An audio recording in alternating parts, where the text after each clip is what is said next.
ఇరు రాష్ట్రాల తెలుగు రాష్ట్రాల ముఖ్యమంత్రుల సమావేశం జరిగింది. చాలా సుహృద వాతావరణం జరిగిన సమావేశంలో మూడో భాగం ఇది. ముఖ్యంగా మనం రెండు రాష్ట్రాలు పరస్పరం కలహించుకుంటే మూడో వాడికి అవకాశం వస్తుంది. ఉదాహరణకు కేంద్ర ప్రభుత్వం కూడా ఇందులో పార్టీ కనుక ఈ రెండు రాష్ట్రాల ప్రయోజనాలకు విరుద్ధంగా ఒకరినొకరు పోటీపడి విమర్శించుకుంటుంటే, ఒకరినొకరు పోటీపడి తమకు తామే హాని కలిగించుకుంటే పిట్టపోరు పిలిదిల్చిందని కేంద్ర ప్రభుత్వం కూడా కొన్ని చర్యలు చేసే అవకాశం ఉంది. కనుక తమిళనాడు రాజకీయాలు మనం ఫాలో కావాలి. తమిళనాడు విషయానికి వస్తే, తమిళనాడులో రాష్ట్ర ప్రయోజనాలకు ఏ ప్రభుత్వం ఉన్న కేంద్రంలో ఆ ప్రభుత్వంతో అవసరమైతే అన్ని పార్టీలు విభజిస్తాయి.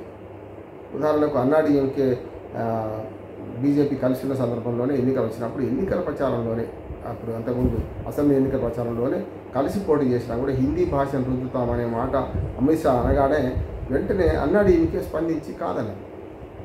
ద్రవిడ పార్టీలు ఏ రకంగా తమిళనాడు ప్రయోజనాల కోసం అప్పుడు కాంగ్రెస్ ఉన్నా, ఇప్పుడు బీజేపీ ఉన్నా, కేంద్రంలో ఎవరి ప్రభుత్వంలో ఉన్నా వాళ్ళు ఎట్లా వ్యతిరేకిస్తున్నారో, తమ ప్రయోజనాలు కాపాడుకోవడంలో అది జల్లికట్టు వివాదం కావచ్చు, హిందీ భాష రుద్దడం కావచ్చు, ఏదైనా సరే కలిసికట్టుగా అక్కడి రాష్ట్ర పార్టీలు ప్రవర్తిస్తున్నాయి. అట్లాగే రెండు తెలుగు రాష్ట్రాల్లోని పార్టీలు కూడా ఉమ్మడిగా మన కేంద్ర ప్రభుత్వం నుంచి రావాల్సిన అంశాల మీద, మనకు విభజన హామీల మీద, ఆనాడు ఆంధ్రప్రదేశ్ విభజన చట్టంలో పేర్కొన్న అంశాల మీద ఉమ్మడిగా ఉమ్మడిగా పోరాటం చేయాలి. కానీ ఒకరి మీద ఒక కక్షతో ఎవరికి వారు ఏమా తీరాని అంటే ఆటోమేటిక్ కేంద్ర ప్రభుత్వం పిట్టపోరు పిలిదిలించిన ఇంతకుముందు సామెత చెప్పారు, అట్లా జరుగుతుంది. అట్లా కాకుండా ఉండాలంటే ఏం చేయాలంటే, ఇవాళ చేయాల్సిన పని కేంద్ర ప్రభుత్వంతో రెండు రాష్ట్రాలు విభజన హామీలో పేర్కొన్న విషయంలో తమిళనాడు రాజకీయ పార్టీలాగా అన్ని పార్టీలు కలిసి పనిచేయాలి. ఒకరి మీద ఒకరు మీరు అప్పుడు ప్యాకేజీ ఒప్పుకున్నారని వైసీపీ టీడీపీని అనడం, టీడీపీ వైసీపీని అనడం, మళ్ళీ ఇప్పుడు అక్కడ కేంద్ర ప్రభుత్వంలో వీక్ ప్రభుత్వం వచ్చింది కదా, మీరు ఉరకండి తీసుకురండి, దమ్ముంటి తీసుకురండి అని వైసీపీ మళ్ళీ టీడీపీని రెచ్చగొట్టడం, ఇట్లాంటివి జరుగుతున్నాయి. తెలంగాణలో కూడా అంతే.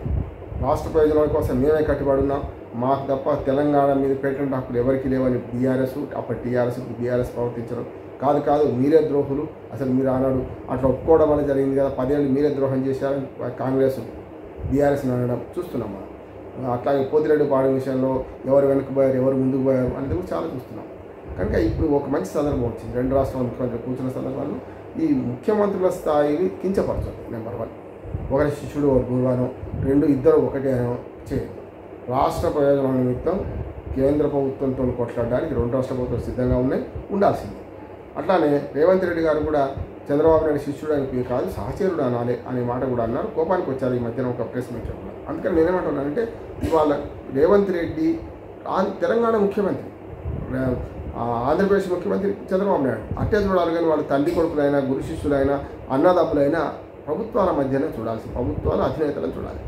రెండోది ఏంటంటే, రాష్ట్ర ప్రభుత్వ స్థాయిలో ఉన్న వాటిని పరిష్కరించుకుంటూనే కేంద్రంతో వచ్చే పేచీలు ఏవైతే, కేంద్రంతో మనకు వచ్చే ప్రయోజనాలు లేవో అవి కలిసికట్టుగా ఉమ్మడిగా చేయాలి. ఉదాహరణ కేసీఆర్ గారు ఉన్నప్పుడు కూడా ఒక మాట అన్నారు, ఆనాడు ఉద్యమ సమయంలో పోలవరాన్ని వ్యతిరేకించడం కానీ ఆంధ్రప్రదేశ్ ప్రత్యేక హోదా ఇచ్చిన మాకు అభ్యంతరం లేదు, పోలవరం పూర్తిగా కట్టుకున్న అభ్యంతరం లేదు, కాకపోతే మాకు కూడా ఒక జాతీయ హోదా ప్రాజెక్ట్ ఇవ్వని కోరినాం. అంటే మీది మీకు కావాలి, మాది కూడా మీకే కావాలి, మాకే కావాలి అనే పరిస్థితి కాకుండా మీది మీకు, మాది మాకు, మాకు కూడా కొన్ని ప్రయోజనాలు వనగూరాలని చెప్పి ఆనాడు కేసీఆర్ గారు మాట్లాడినట్టే వాళ్ళు రేవంత్ రెడ్డి గారు కూడా హైదరాబాద్లో ఆస్తులు ఇచ్చేది లేదు కరాఖండికి చెప్పినట్టు తెలుస్తున్నది.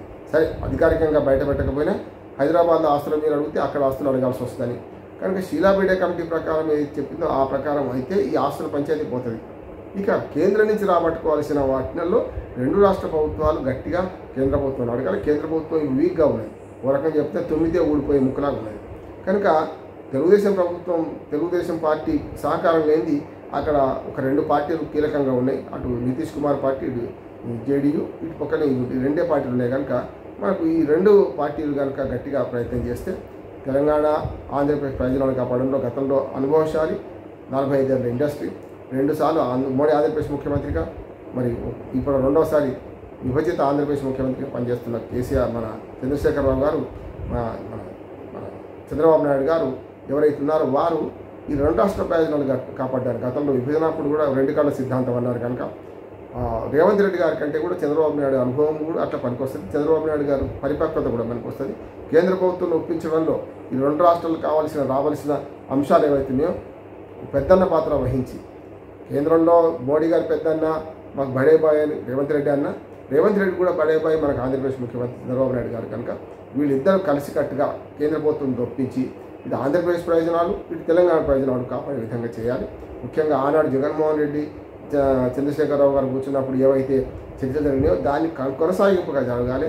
నీటి విషయంలో రాయలసీమకు న్యాయం జరగాలి. రాయలసీమకు కృష్ణా నదీ జలాల మీద వాటా లేదు కనుక ఆ వాటాను సృష్టించే క్రమంలో గోదావరి నుంచి మిగులు జలాలను తీసుకుని కృష్ణాలో కలపడం, ఇప్పుడు పట్టిసీమ ద్వారా మనకు ప్రకాశం బ్యారేజ్ నింపడం ద్వారా కొంతవరకు కృష్ణా జలాలు కిందికి ఇచ్చినట్టే అందులో వాటా 45 టీఎంసీల వాటా తెలంగాణకు వస్తుంది కనుక ఆ నీటి వాటాను కూడా కేటాయించడం, ఇట్లా చేయడం వల్ల నీటి సమస్య తీరడం. అంటే అక్కడ ఇక్కడ దక్షిణ తెలంగాణకు కానీ అటు పక్కన కృష్ణానది పక్కన అటు పక్కన ఉన్న రాయలసీమకు కానీ నీటి సమస్య తీరడం జరుగుతుంది. దాంతోపాటు ఇవాళ ప్రధానంగా ఏంటంటే కేంద్ర ప్రభుత్వం నుంచి విభజన హామీలో ఏవైతే రాబట్టుకోవాల్సిందో వాటిని కలిసికట్టుగా కృషి చేస్తూనే వస్తాయి. వాళ్ళను ఒప్పించడానికి ఇటు పక్క కాంగ్రెస్ బీజేపీ వ్యతిరేక పక్షమే, కానీ ఇండియా కూటమి ఉన్న టీడీపీ ఇవాళ జనసేన బీజేపీ ఉంది కనుక ఇక్కడ తెలంగాణలో బీజేపీ ఉన్నది. తెలంగాణ బీజేపీ నాయకులు కూడా ఇక్కడ కాంగ్రెస్ గవర్నమెంట్కు పేరు వస్తుంది అనుకోకుండా మేము తెచ్చామని చెప్పుకుంటే రేపు పార్లమెంట్ ఎన్నికల తర్వాత రేపటి అసెంబ్లీ ఎన్నికలకు బలపడే అవకాశం ఉంటుంది. రేపు పంచాయతీ మున్సిపాలిటీ అట్లాగే మనకు కార్పొరేషన్ ఎన్నికలు రాబోతున్నాయి 2025 లోపల ఇవన్నీ వచ్చేస్తాయి వరుసగా. ఈ ఎన్నికల్లో రాబడాలంటే కేంద్ర ప్రభుత్వం నుంచి మేము తెలంగాణకి ఇది తీసుకొచ్చినాం అనే మాట కూడా బీజేపీ నాయకులు గమనించారు. ఇట్లా మొత్తం మీద ఈ అన్ని పార్టీలు తమిళనాడు రాజకీయాలు చేసి ఉభయ తెలుగు రాష్ట్రాల ప్రయోజనాలను కాపాడడంలో కేంద్ర ప్రభుత్వాన్ని ఒప్పించే బాధ్యత అన్ని పార్టీలు తీసుకోవాలి. ప్రభుత్వాలు శాశ్వతం, పార్టీలు శాశ్వతం కాదు. ఓడలు బండ్లతో బండ్లు ఓడలు అవుతాయి. ఒకనాడు మరి చంద్రశేఖరరావు గారు జగన్మోహన్ రెడ్డి గారు ఎంత విరేవిగితే ఏమైంది చూసాం కదా. మోడీ గారు కూడా అడ్డుకట్ట వేశారు కదా, ప్రజలు ఎక్కడ ఉండాలి అక్కడ ఉంచారు కదా. అందుకే చరిత్ర అనేది మాత్రం ప్రజలే కనుక బళ్ళు ఓడలు మారుతుంటాయి. పార్టీలు శాశ్వతం కాదు, ప్రజలు అట్లాగే ప్రభుత్వాలు శాశ్వతాన్ని గమనించి ప్రభుత్వాలు చేయాల్సిన పని ప్రభుత్వాలతో ఏ అవకాశం ఇది మంచి చారిత్రక అవకాశం రేవంత్ రెడ్డి గారికి, చంద్రబాబు నాయుడు గారు వీళ్ళిద్దరు కూడా చారిత్రక అవకాశాన్ని ఉపయోగించుకొని విభజన హామీలను సాధించుకోవాలి.